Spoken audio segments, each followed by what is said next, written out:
Hello বন্ধুরা, শুভ সকাল। কেমন আছো তোমরা সবাই? আশা করছি সবাই খুব ভালো আছো, সুস্থ আছো, আর আমিও অনেক ভালো আছি, সুস্থ আছি। আজ হচ্ছে রবিবার, এখন বাজে সকাল 6টা। তো আমি দেখো বাইরের সমস্ত কাজ বাজ প্রায় করাই ছিল, সমস্ত কাজ, আর যেটুকু যা বাকি ছিল সেটা করে চলে এসেছি ঘরে। আর আমাদের এখানে তো জানোই একটানা বৃষ্টি হচ্ছে, তো আজকে আর সেরকম বৃষ্টিটা হয়নি সকাল থেকে। সেই জন্য আজকে সকালবেলা উঠে ঝটপট করে বিছানার চাদরটা পাল্টে নিয়েছি। তো এখন দেখো সুন্দর করে আমি বিছানাটা ঝাড় দিয়ে নিয়ে তারপরে বাকি কাজগুলো করতে যাব।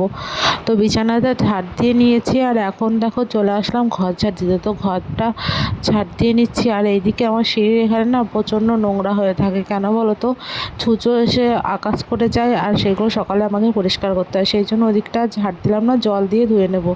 তো তারপরে ব্রাশ করে নিয়েছি, আর ব্রাশ টাশ করে চলে আসলাম ঘরে, নিজে একটু ফ্রেশ হয়ে নেব। আর দেখো সেই কিন্তু আমি চুলটাকে আঁচড়ে নিয়েছি, আর একটা ছোট্ট টিপ পরলাম। কেন জানো তো, বড় টিপ পরে না আমার কপালের ওখানটা চুল কাটছে টিপের আঠায়, আমি টিপ পরতেই পারছি না। সেই জন্য ছোট্ট একটা টিপ পরলাম। আর যেহেতু আমি বেড কভারটা চেঞ্জ করেছিলাম, সেহেতু এখন সেই বেড কভারটাকে তো কাচতে হবে। তাই জন্য দেখো ধাম্মা ভর্তি করে জল নিয়ে আসলাম। জল এনে এখন বেড কভারগুলোকে সুন্দর করে ভিজিয়ে দেবো, আর ভিজিয়ে নিয়ে আমি চলে যাব পুকুরে। তা আর জানো তো, আমাদের পুকুরে না এখন যেহেতু অনেক জল আর সিঁড়ি করা আছে, সেহেতু জামা কাপড় ধুতে না খুব আরাম হয়েছে। আর জামা কাপড়গুলো ধুলেও খুব সুন্দর, মানে কি বলবো, তোমার হাতে চাপা কলে বা মোটরে করলে অতটা পরিষ্কার হয় না, আর পুকুরে নিয়ে গেলে ঝপঝপ করে সমস্ত কিছু পরিষ্কার হয়ে যায়। তো জামা কাপড়গুলো ধুয়ে নিয়ে আমি চলে এসেছিলাম, এসে ছাদের পর আসলাম জামা কাপড়গুলো মেলে দিতে। আর এসে দেখছি ছাদের কিন্তু ছাদের বলছি, সরি, আকাশের কিন্তু মুখটা ভারী হয়ে গেছে, মানে মেঘ হয়ে গেছে। তো যাই হোক, তাও মেলে দিলাম, যতটুকু সময় রোদ থাকবে আমার জামা কাপড়গুলো আশা করছি শুকিয়ে যাবে। তো তারপরে সমস্ত কাজটা মিটিয়ে চলে আসলাম চা খেতে, একটুখানি চা খেয়ে নেব। আর এইদিকে দেখো আমি আর আমার ছেলে মিলে চা খাচ্ছিলাম, আর এখানে আমি চিড়ে ভাজা নিয়েছিলাম। আমার ছেলে সেটাকে নিয়ে পুরো বিছানার উপর ছড়িয়ে দিয়েছে। তো তারপর ছেলেকে খাইয়ে দিয়ে ঘুম পাড়িয়ে দিয়ে আসলাম।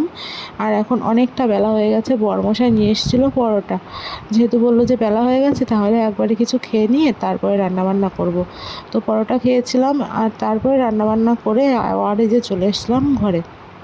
যেহেতু পরোটা খেয়েছি, সেই জন্য আর খিদে পাইনি। তো সেই জন্য ভাবলাম কি হাতের কাজগুলো করে নিই। সেই জন্য ঘরটাকে আমি ঝপঝপ করে মুছে নিলাম, মুছে তারপরে একবারে স্নান টান করে চলে আসলাম ঘরে। এখন এসে দেখো একটু বড় টিপ পরলাম, সেই ছোটো টিপটাকে তুলে দিয়েছি। আর হচ্ছে সিঁদুর টিঁদুর পরে তারপরে যাব হচ্ছে খেতে। আজকে হচ্ছে রান্না করেছিলাম তোমার ছোট চিংড়ি মাছ দিয়ে মোচার ঘন্ট, যেটা কিন্তু খেতে খুব সুন্দর হয়েছিল। আর করেছিলাম হচ্ছে তেলাপিয়া মাছ দিয়ে কচুর গাঁটি দিয়ে মাছের ঝোল। তো আজকের ভিডিওটা কেমন লাগলো তোমাদের অবশ্যই জানিও। আজকের মতো আসছি, টাটা, বাই বাই সবাই।